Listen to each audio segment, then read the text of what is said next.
Assalamualaikum warahmatullahi wabarakatuh. Rahayu Rahayu Sagung dumadi. Pertarungan Tumenggung Baurekso melawan Dewi Lanjar.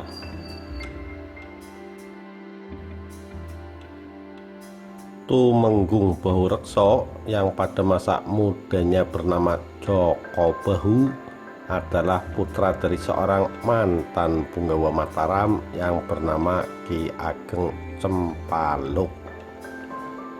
Ki Ageng Cempaluk memiliki hubungan yang sangat dekat dengan Pangeran Benawa, Raja Pajang terakhir, dan Sultan Mataram pertama, yaitu Panembahan Senopati. Ketika Pangeran Benawa lengser dari tahta Pajang dan menyerahkannya kepada Panembahan Senopati di Kota Gede, beliau memutuskan untuk berkelana bersama 4 orang sahabatnya, termasuk Ki Ageng Cempaluk. Dalam perjalanan yang dilakukan Pangeran Benawa, sampailah di suatu daerah yang bernama Alas Kukulan. Di daerah tersebutlah Pangeran Benawa memutuskan untuk membuka wilayah yang nantinya menjadi cikal bakal Kabupaten Kendal. Atas perintah Panembahan Senopati, Raja Mataram, Ki Bahu atau Ki Ageng Cempaluk mendapat tugas menjadi Demang dengan gelar Kyai Ngabehi Bahureksa untuk mengelola wilayah Kendal yang nanti hasilnya diserahkan untuk Pangeran Benawa. Karena dharma baktinya yang besar kepada Mataram, Ki Ageng Cempaluk kemudian diberi tanah pertikan di sebuah desa kecil bernama Kesesi, yang berarti pengasingan di dekat Kali Comal. Konon Ki Ageng Cempaluk juga telah berjasa menangkap Baron Skeber, bangsawan Spanyol yang terdampar di Pati, yang berusaha menculik permaisuri Panembahan Senopati di daerah Rogiselo, Pekalongan, dengan kecepatan terbangnya yang seperti angin sehingga bergelar Sunan Penatas Angin. Setelah peristiwa itu, Sunan Penatas Angin oleh Panembahan Senopati ditugaskan untuk berdakwah di wilayah sekitar Pekalongan, membantu Kyai Ageng Pekalongan atau Sayyid Husein dan Kyai Ageng Rogoselo atau Sayyid Muhammad Al-Mahrobi, serta para tokoh lain di zaman itu. Saat putranya menginjak dewasa, Ki Ageng Cempaluk kemudian memerintahkan putranya Joko Bahu untuk mengabdikan diri pada Keraton Mataram yang saat itu diperintah oleh Sultan Agung Hanyokrokusumo. Melihat Joko Bahu sebagai putra Ki Ageng Cempaluk yang memang terkenal sakti dan namanya cukup dikenal di Keraton Mataram, maka tanpa banyak pertimbangan Sultan Agung pun menerima bakti dari Joko Bahu. Untuk menunjukkan kesetiaannya mengabdi kepada Mataram, Joko Bahu pun harus melewati beberapa tahapan yang menjadi syarat mutlak bagi setiap prajurit yang hendak mengabdi kepada keraton. Pada tahap pertama, Sultan Agung memberi tugas kepada Joko Bahu untuk membendung Kali Sambong yang saat ini masuk wilayah Batang. Kali Sambong terkenal sangat angker. Sudah beberapa kali usaha pembangunan dilakukan namun selalu gagal. Padahal akses Kali Sambong ini cukup penting untuk mengairi sawah-sawah rakyat di sepanjang sungai yang kekeringan setiap musim kemarau. Dengan dibuat bendungan, harapannya hasil panen akan meningkat sehingga kebijakan Raja Mataram untuk meningkatkan kemakmuran negerinya di bidang pertanian dapat tercapai. Mendapat tugas dari Sultan Agung, Joko Bahu pun segera berangkat dengan membawa beberapa prajurit untuk membantunya melaksanakan tugas yang tidak ringan itu. Setibanya di Kali Sambong, usaha pembendungan pun dilakukan setahap demi setahap. Namun, di tengah-tengah berlangsungnya proyek pembendungan Kali Sambong ini, muncul keanehan-keanehan yang terjadi.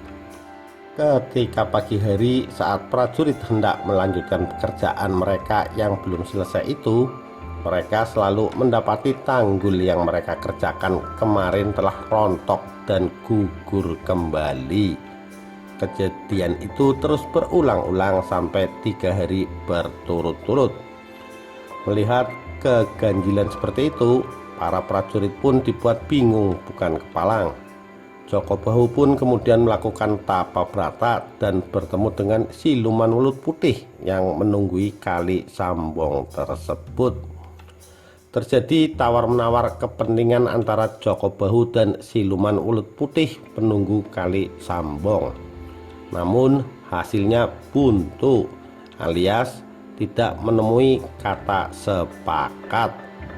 Jalan terakhir, akhirnya terjadilah perkelahian sengit antara kedua belah yang pada akhirnya dimenangkan oleh Joko Bahu.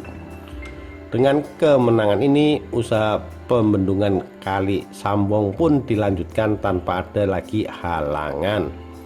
Pada masa selanjutnya, daerah inilah yang kelak menjadi cikal bakal dari Kadipaten Batang. Setelah berhasil melaksanakan tugas pertamanya, Joko Bahu kemudian mendapat tugas kembali dari Sultan Agung untuk membuka lahan baru di tepi pantai utara Jawa, yakni wilayah Alas Gambiran. Pada masa itu, daerah ini terkenal sangat angker, sehingga dihindari oleh rombongan pedagang yang melakukan perjalanan jauh. Saat melintasi wilayah ini, mereka biasanya lebih memilih lewat jalur sebelah selatan yang lebih aman. Saking angkernya Alas Gambiran, konon jika ada orang yang masuk ke dalamnya, pasti dia hanya akan berputar-putar di dalamnya dan tidak akan pernah bisa kembali keluar lagi dengan selamat. Saat Joko Bahu dan para prajuritnya menjalankan tugas untuk membabat hutan Gambiran, mereka pun mengalami kejadian serupa. Begitu masuk ke dalam hutan, mereka pun hanya berputar-putar, tidak tentu dan tidak bisa menemukan jalan keluar. Melihat hal itu, Joko Bahu pun kemudian melakukan tapa brata, yaitu tapa ngidang, dengan meniru sifat kidang untuk menghadapi penunggu Alas Gambiran itu. Namun ternyata Joko Bahu tidak mampu mengalahkan Raja Siluman penunggu Alas Gambiran, yaitu Dewi Lanjar, yang memang diutus oleh Ratu Kidul untuk menggagalkan usaha Joko Bahu tersebut.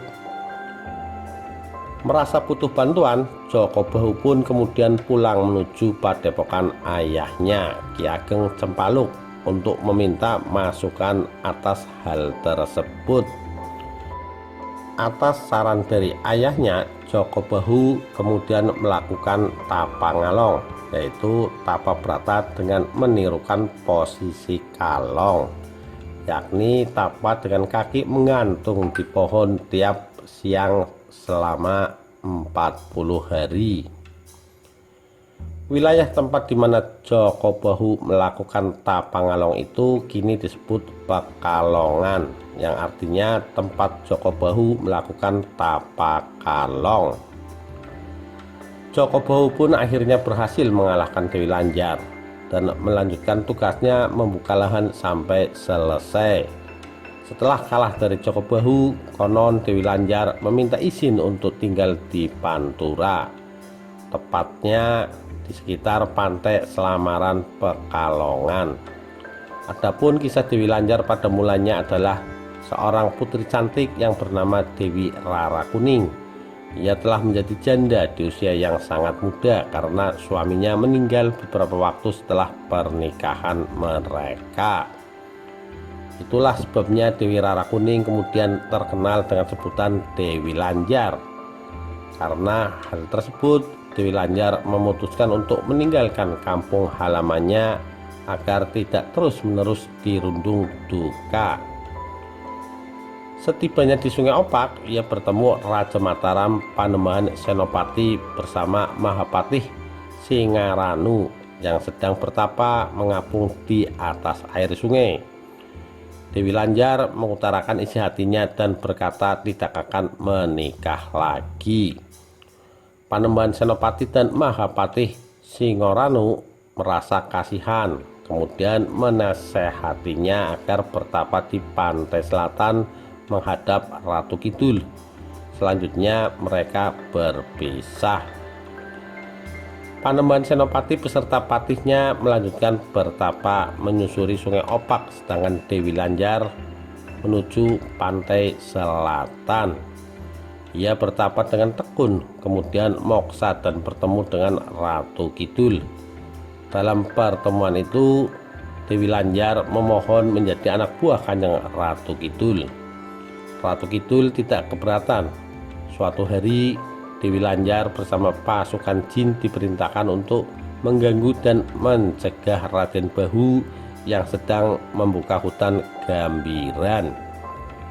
Kini berada di sekitar jembatan Anim, Pekalongan, dan desa Sorogenen.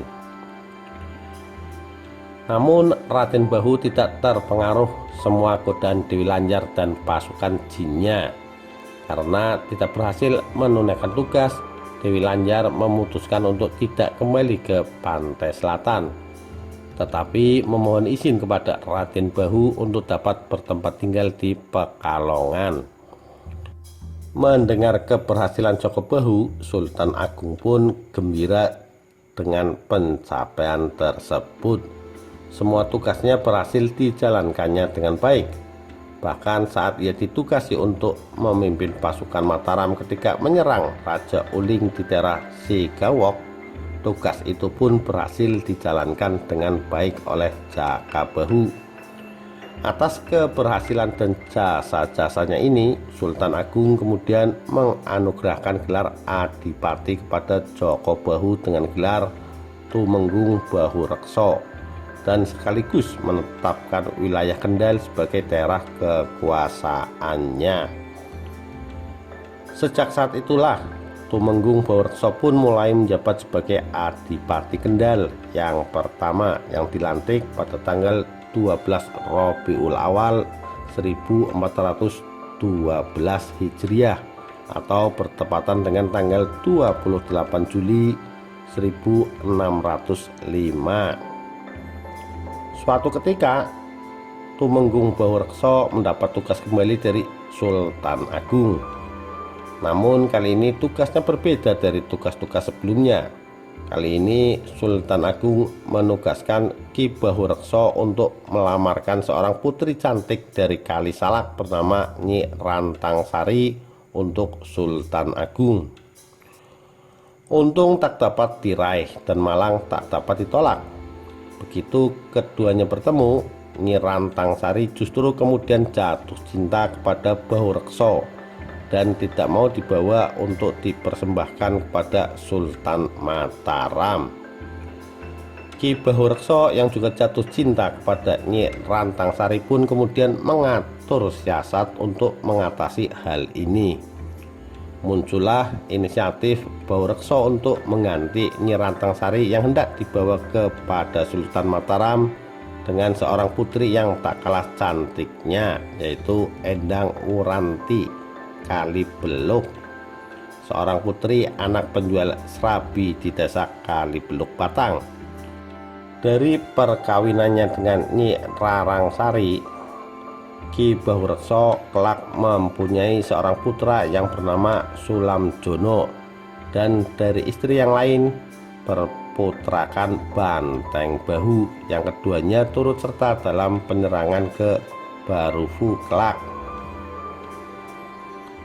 Pada mulanya siasat Ki Bahu Rekso ini berhasil membuat Sultan Mataram tidak mengetahuinya. Namun pada akhirnya semua terbongkar saat Endang Kalibeluk yang menggantikan Nyi Rantang Sari ini disandingkan dengan Sultan Agung. Ia tidak bisa menjawab pertanyaan-pertanyaan yang diajukan Sultan Agung, hingga akhirnya dia mengakui kalau dirinya bukan Nyi Rantangsari yang dimaksud oleh Sultan Agung.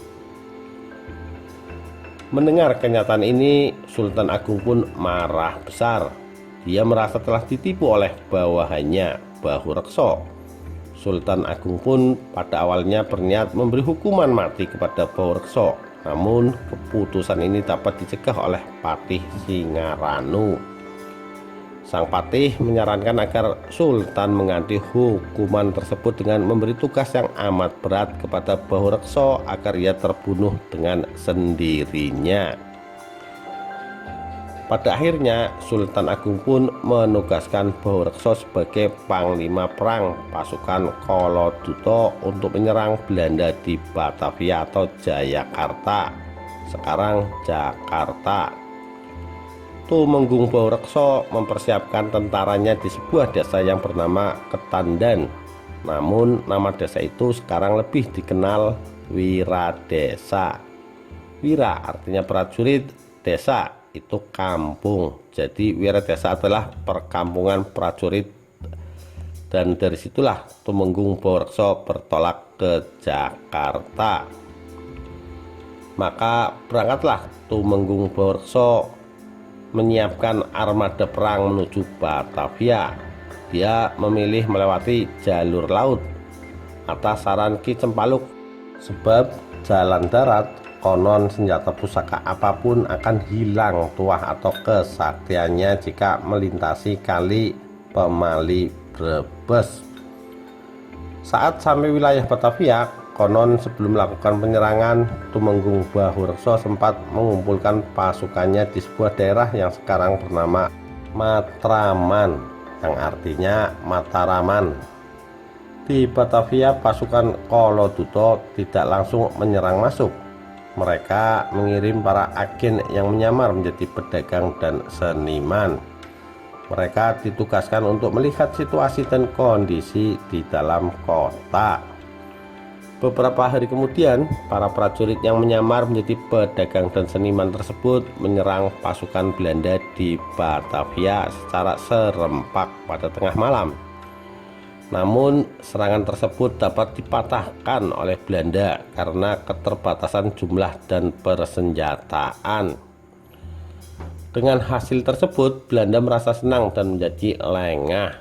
Tidak lama kemudian, pasukan utama Koloduto menyerang dari darat dan laut, dari arah selatan dan utara. Pasukan Belanda menjadi panik dan sempat kocar-kacir karena terkejut. Namun serangan tersebut kembali gagal karena serangan dari darat dan laut tidak secara bersamaan. Meskipun demikian, namun pasukan Belanda juga mengalami kerugian yang sangat besar dan banyak pasukannya yang tewas akibat serangan tersebut. Pasukan Koloduto mundur dan menyusun rencana. Keesokan harinya, pasukan Koloduto yang dipimpin Tumenggung Bahu Rekso kembali menyerang pasukan Belanda dengan menggali parit-parit. Untuk menangkis serangan tersebut, Belanda menggunakan budak-budak mereka dengan janji akan diberikan kemerdekaan. Pada tanggal 21 September 1628, Panglima Perang Tumenggung Bahu Rekso akhirnya melakukan serangan besar-besaran ke benteng pertahanan VOC Belanda di Batavia. Dua pasukan Tumenggung Bahu Rekso, yaitu pasukan Panah Api Surogenen dan pasukan Tombak Wirabreja, melakukan serangan besar-besaran dari dua arah yang berbeda. Belanda pun memuntahkan senjata api meriam secara bertubi-tubi ke arah Tumenggung Bahu Rekso dan pasukannya. Salah satu serangan senjata pasukan VOC tersebut mengenai Tumenggung Bahu Rekso. Salah satu kaki Tumenggung Bahu Rekso mengalami luka dan patah terkena pecahan peluru akibat serangan meriam Belanda itu. Karena dalam kondisi terluka dan kaki patah, pasukan diperintahkan untuk mundur. pasukan Adipati Ukur mundur ke arah hutan Lumbung, Parahyangan Tengah. Dua anak buah Tumenggung Bahurekso yaitu Tumenggung Manduro Rejo dan Tumenggung Suro menyembunyikan Tumenggung Bahurekso di tempat persembunyian yang dirahasiakan dari kejaran penjajah Belanda. Tumenggung Bahurekso mendapat perawatan. Pasca kegagalan serangan ke Batavia, Tumenggung Bahurekso tidak berani pulang ke Mataram dan memilih untuk berkelana. Akhirnya Tumenggung Bahurekso memilih mendirikan keraton kekadipatenan yang letaknya di sebelah selatan Wiradesa, tepatnya yang sekarang bernama Desa Kadipaten, yang artinya di situ pernah akan dijadikan kadipaten. Namun kabar tersebut terendus oleh Sultan Agung, dan akhirnya Mataram mengutus seorang pendekar dari Cina yang bernama Tan Jin Queen atau Janingrat, yang kemudian diangkat dan ditetapkan sebagai Adipati Pekalongan yang pertama setelah berhasil menyingkirkan Tumenggung Bahurekso. Memang ada beberapa tempat yang diklaim oleh masyarakat sebagai makam dari Tumenggung Bahurekso.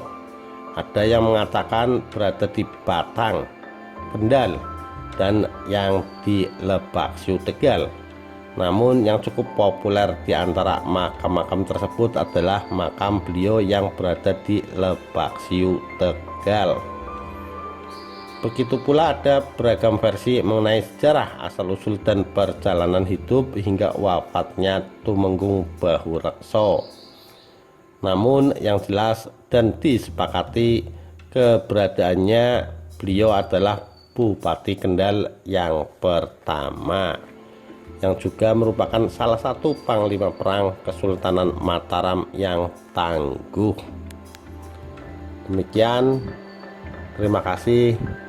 Wassalamualaikum warahmatullahi wabarakatuh. Rahayu Rahayu Sagung Dumadi.